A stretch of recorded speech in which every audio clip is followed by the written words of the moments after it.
Among those who follow the red-letter teachings of Jesus, there is a growing conviction that the afterlife is not simply assigned to us by an external authority. It is not handed down as a fixed reward or punishment. Instead, we believe something far more intimate and mysterious, that we participate in shaping it ourselves. If the divine is truly within us, if consciousness is more than a byproduct of flesh, then what follows this life may arise from the same interior wellspring that produces dreams, love, memory, and imagination. The afterlife, in this view, is not a courtroom. It is a continuation of awareness, colored by what we have lived, whom we have loved, and how deeply we have learned to see. We carry entire worlds inside us already.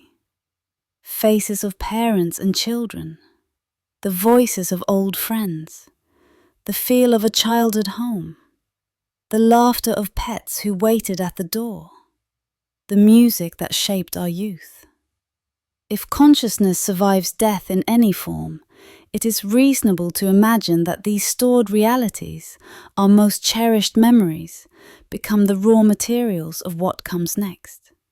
From those materials, something new could emerge. A reunion with people we lost too soon, the soft thunder of paws running toward us, familiar streets reconstructed with impossible beauty, even playful wonders, living beside artists who inspired us, sharing conversations with figures we admired from afar, exploring landscapes that never existed on Earth, yet feel more real than anything we knew here. Skeptics will rightly point out that no one can prove what waits beyond the final breath, that honesty matters. But the same is true in reverse. No one can prove that nothing waits either. Between certainty and dismissal lies possibility, and possibility is a powerful place to live from. To hope for an afterlife is not naive, it is courageous. It means refusing to reduce existence to a brief mechanical flicker. It means believing that love, connection, and consciousness are too meaningful to simply evaporate. Living with that expectation does not cheapen the present, it deepens it. When we imagine seeing loved ones again, we treat them more tenderly now. When we envision continuity, we become better stewards of the moments we still hold. For us, preparing for what comes next does not involve fear.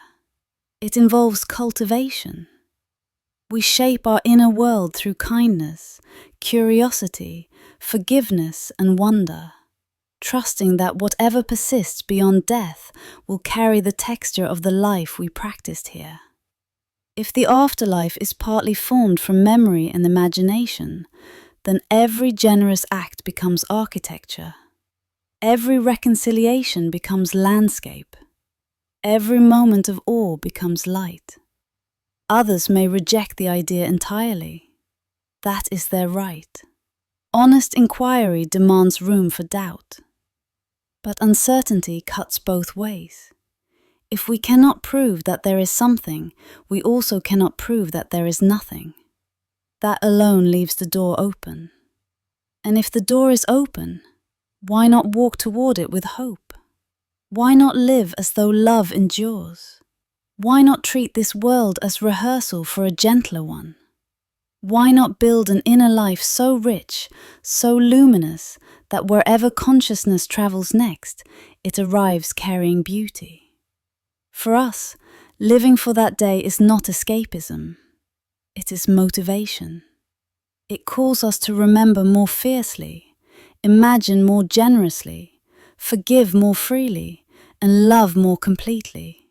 So that if there is another horizon beyond this one, we cross it not empty-handed, but full of worlds we have already begun to create.